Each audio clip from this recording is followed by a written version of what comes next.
ये कहानी एक छोटे से गांव की है, जहां हर साल दिवाली का त्योहार बड़ी धूमधाम से मनाया जाता था। इस गांव में एक पुरानी हवेली थी, जो कई सालों से वीरान पड़ी थी।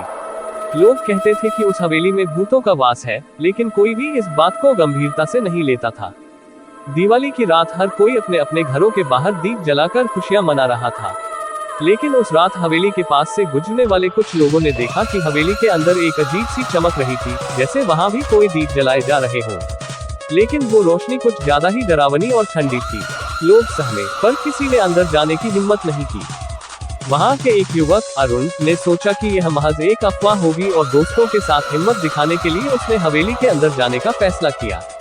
जैसे ही वो हवेली के दरवाजे पर पहुंचा, दरवाजा खुद ब खुद खुल गया। अंदर घुसते ही चारों ओर दीप जलते हुए नजर आ रहे थे, लेकिन उनकी रोशनी कुछ अलग थी, एक ठंडी, सफेद और डरावनी रोशनी। हवेली के अंदर घुसते ही उसे लगा जैसे वहां कोई उसकी हर हरकत को देख रहा है। जैसे ही अरुण आगे बढ़ा, उसे अपने पीछे किसी के चलने की आवाजें सुनाई दी। वो पीछे मुड़ा, लेकिन वहां कोई नहीं था। अचानक हवेली के कोने से एक धुंधली परछाई निकलकर उसकी ओर बढ़ी। वो परछाई धीरे धीरे एक भयानक रूप लेने लगी। उसके लंबे नाखून और खून से सनी आंखें देखकर अरुण के रोंगटे खड़े हो गए।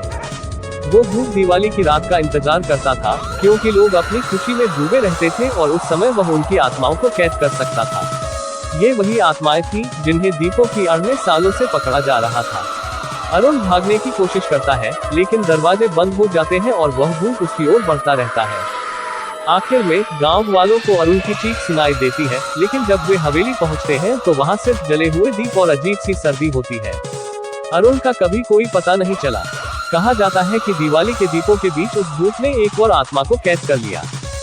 इस घटना के बाद से गांव में दिवाली के दिन कोई भी हवेली के पास नहीं जाता।